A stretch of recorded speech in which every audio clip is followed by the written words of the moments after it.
शेतकरी मित्रांनो, मी ऋषिकेश शिरकर. स्वागत आहे तुमचं कृषी विद ऋषी या यूट्यूब चॅनलमध्ये. शेतकरी मित्रांनो, आज तुम्ही माझ्या मागे पाहिलं तर आपण केळीच्या प्लॉटमध्ये उभा आहे आणि केळीची पाहणी करत असताना याच्यामध्ये जे काही घड आहेत, तर ते घड बऱ्यापैकी आपल्याला या ठिकाणी तयार झालेले पाहायला मिळतात. पण शेतकरी मित्रांनो, ज्यावेळेस मी याच्यामध्ये चक्कर मारत होतो, तर त्यावेळेस मला घडांवरती काही स्पॉट पाहायला मिळाले, की ते स्पॉट कशाचे आहेत, तर ते आज आपण या व्हिडिओच्या माध्यमातून पाहूया. तर शेतकरी मित्रांनो, तुम्ही जर या ठिकाणी पाहिलं तर या ठिकाणी तुम्हाला खूप साऱ्या प्रमाणामध्ये जे काही घडावरती स्पॉट आहेत, तर ते पाहायला मिळत असतील.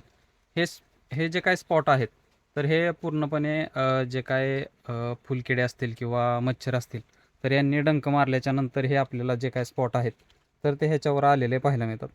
पण शेतकरी मित्रांनो, याला कंट्रोल करणं खूप महत्त्वाचं असतं. कारण ज्यावेळेस आपला माल हार्वेस्ट करायचा आहे, तर जे काही याचे डंक असतात, तर ते काळ्या रंगाचे आपल्याला त्या जे काही केळ आहे, तर त्याच्यावरती राहिलेलं पाहायला मिळतात आणि जो काय माल आहे, तर तो एक्सपोर्ट क्वालिटीचा त्या ठिकाणी तयार झालेला नाही असं समजलं जातं. शेतकरी मित्रांनो, याच्यावरती उपाययोजना करणं आपल्याला त्या ठिकाणी खूप गरजेचं असतं. तर याच्यावरती उपाययोजना करत असताना आपल्याला एक स्प्रे वापरायचा आहे, की त्या स्प्रेमध्ये आपल्याला 2 जे काही कंटेंट आहेत, तर त्याच्यामध्ये वापरायचे आहेत.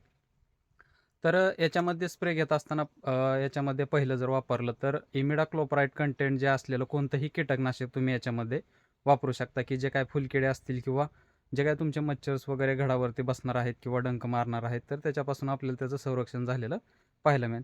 दुसरी गोष्ट याच्यामध्ये कॉम्बिनेशन करून वापरत असताना जे काय धानुका कंपनीचं झेनेट आहे, तर ते झेनेट आपल्याला याच्यामध्ये वापरायचं आहे, की जे काय अगोदरचे स्पॉट आहेत किंवा ज्या अगोदरचे काळे ठिपके पडलेले आहेत, तर त्याला बऱ्यापैकी प्रमाणामध्ये रिमूव्ह करण्याचं म्हणजे ते काढून टाकण्याचं काम आपल्याला झेनेटच्या माध्यमातून त्या ठिकाणी झालेलं पाहायला मिळतं. आणि जे काही घडांवरती दुसऱ्या काय बुरशी वगैरे आलेल्या आहेत, तर त्याचंही आपल्याला त्या ठिकाणी झेनेटच्या माध्यमातून आपल्याला त्या ठिकाणी ते गेलेले पाहायला मिळतात.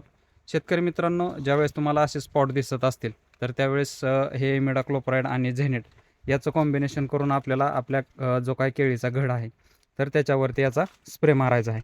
तर ज्यावेळेस हे कंटेंट मारत असता, तर याचं प्रमाणही घेणं आपल्याला त्या ठिकाणी खूप महत्त्वाचं असतं.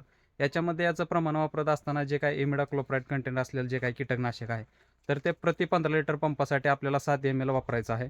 आणि जे काय धानुका कंपनीचं झेनेट आहे, तर ते प्रति 15 लिटर पंपासाठी आपल्याला 12 ते 13 ml आपल्याला त्याच्यामध्ये वापरायचं आहे आणि आपला जो काय घड आहे, तर त्या घडांवरती फवारणी घ्यायची आहे. याच्यामुळे जे काय तुमचे जे काय मच्छरचे स्पॉट असतील किंवा फुलकिडांचे जे काही स्पॉट असतील, तर ते त्या ठिकाणी रिमूव्ह झालेले पाहायला मिळतात आणि जो काय आपला माल आहे, तर त्या ठिकाणी एक्सपोर्ट क्वालिटीचा आपल्याला तयार झालेला पाहायला मिळेल.